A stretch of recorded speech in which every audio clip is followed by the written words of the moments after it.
Hello guys, welcome to Memento, welcome to another exciting blog.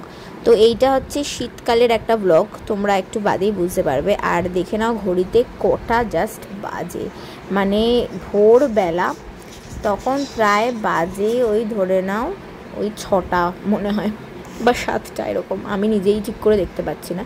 তো আমি আর মা হয়ে গেছিলাম রেডি, ঠান্ডা দেখতেই পাচ্ছ, মোটা একটা চুড়িদার পরেছিলাম আর চলে যাচ্ছিলাম গাড়ি করে। কোথায় সেটা হচ্ছে, যাচ্ছিলাম আমরা বিষ্ণুপুর, মানে এটা একটা ওয়ান ডে ট্রিপ টাইপের ছিল, মানে গিয়ে আবার চলে আসা, ঘুরে সারাদিন। তো রাস্তায় সকাল সকাল বেরিয়ে পড়েছিলাম, দেখতেই পাচ্ছ সব মুখের অবস্থা, ঘুম ঘুম চোখ। মা এখানে ঘুমাচ্ছিল।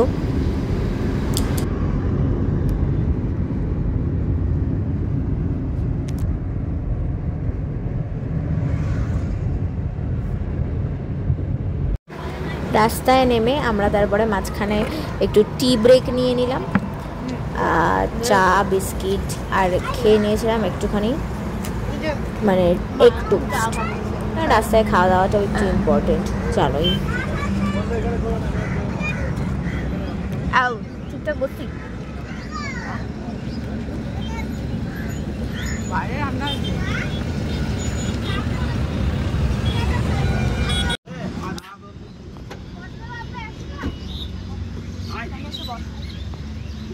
ঠান্ডা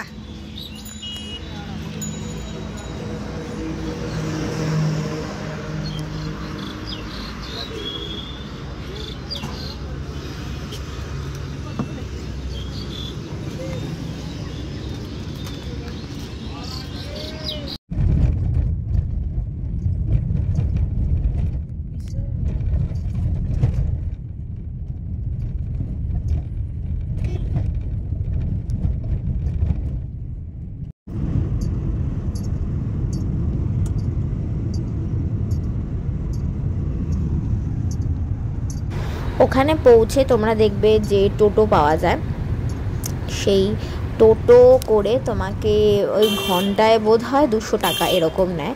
তো কয়েকটা ভালো ভালো স্পটস আছে, 7 থেকে 8টা বোধ হয়, আমার ঠিক করে মনে নেই যেহেতু শীতকালের ঘটনা এটা।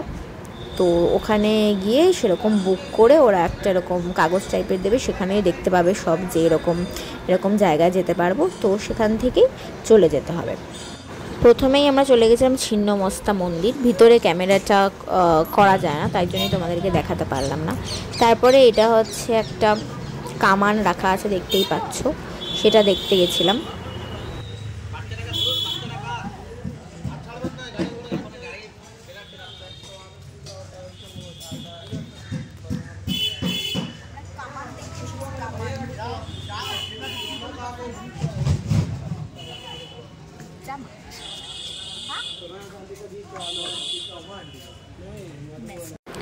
তারপর চলে গেছিলাম রাসমঞ্চ। এইখানে প্রত্যেকটাই যে মন্দির যেগুলো তোমরা দেখতে পাবে বা তোমরা গিয়ে থাকলেও জেনে থাকবে, সব কিছুই ল্যাটেরাইট পাথরের তৈরি। তো সব কিছুই এরকম রেডিশ টাইপের, এবং অনেক মানে এর চারপাশের দেওয়ালগুলোতে অনেক কারুকার্য করা ছিল, কিন্তু সবই আস্তে আস্তে বিলুপ্ত হয়ে যাচ্ছে, কজ অনেক দিনের পুরনো হলে যেটা হয় ক্ষয়ক্ষতি হচ্ছে। তো এগুলোর জন্য কিছুই নেই। ভিতরে স্ট্রাকচারটা দেখতে পাচ্ছ এরকম ধরনের, কোনো কোনো জায়গায় এই স্ট্রাকচারগুলোর ভিতরে হয়তো মন্দির রয়েছে, মানে হয়তো পুজো করা হয়, আবার কোনো কোনো জায়গাতে এমনিই করা রয়েছে। তো এখানে কিছু ছবি টবি তুললাম আমরা দুজন মিলে।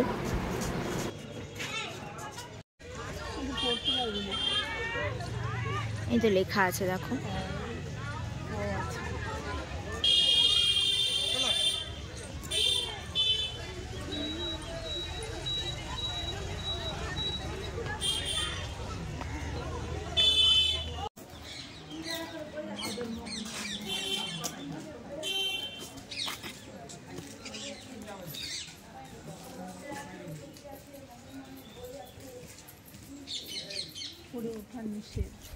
সব স্ট্রাকচারগুলো দেখো ওরমি টাইপের।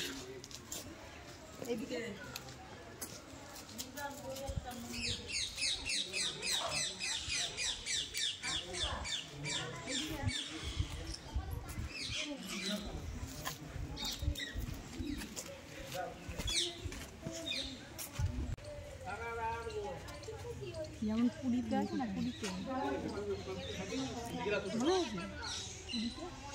মন্দিরে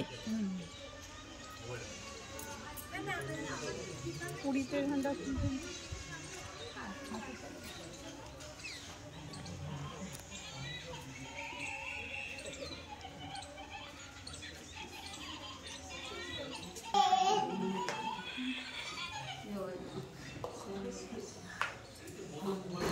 এটা ছিল পাথরের রথ, যেটা আমরা আর মানে টোটো থেকে নেমে দেখিনি, কারণ মানে একই যেহেতু দেখাই যাচ্ছিল তার জন্য। আর এটা ছিল হচ্ছে ওই পাথরের দরওয়াজা টাইপ আর কি, মানে পাথরের দরওয়াজা বলতে একটা ছোট দরজা একটা বড় দরজা এরকম ছিল, তো সেটাই এখানে দেখানো হচ্ছে।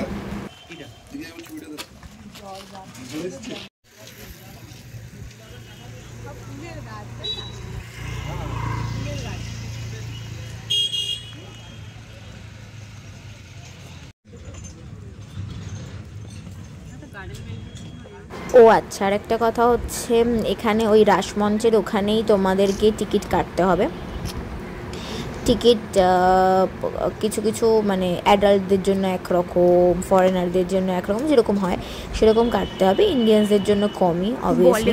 তো সেখানে কেটেই তুমি মানে সব বাদ বাকি যে অ্যাট্রাকশনসগুলো সবেতেই দেখতে পাবে। সেই টিকিটটা দেখিয়ে আর কি সবেতেই আমরা ভিজিট করতে পারবো, আর কোথাও মানে টিকিট কাটার দরকার পড়বে না।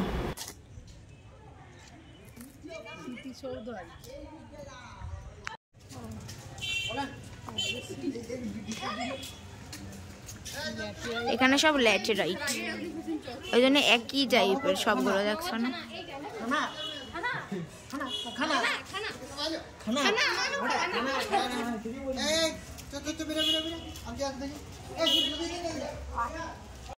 জোড়ি, আরে ওরকমই কি হয় নাকি? আরে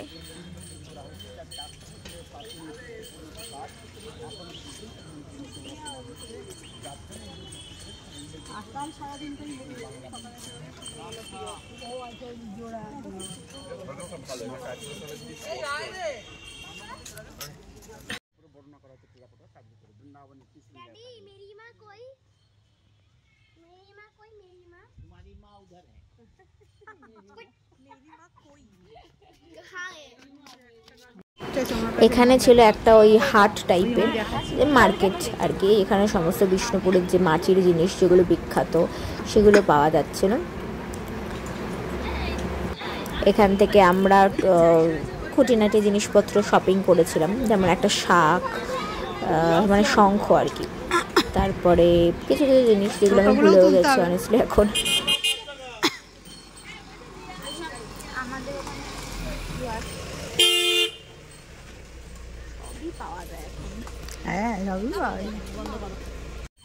বাজিয়ে দেখাও তো একটু, মিষ্টি আওয়াজ। দেখো আর কিছু নেবে নাকি?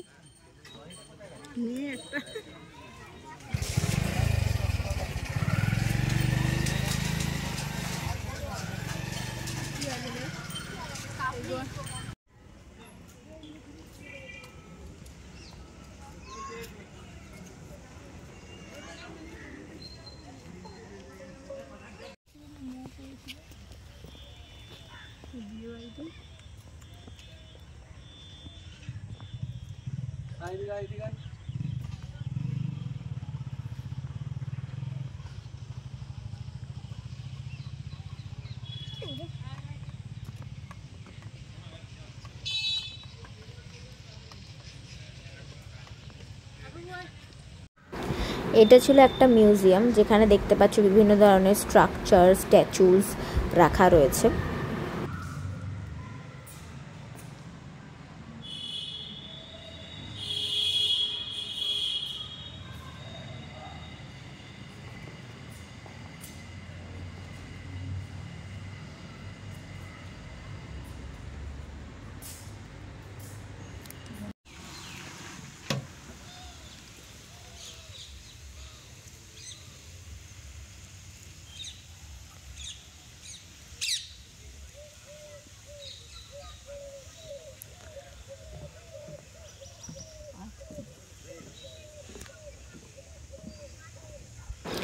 এরপর আমরা চলে গিয়েছিলাম হচ্ছে বিষ্ণুপুরে যে শাড়ি বিখ্যাত সেই শাড়ির জন্য।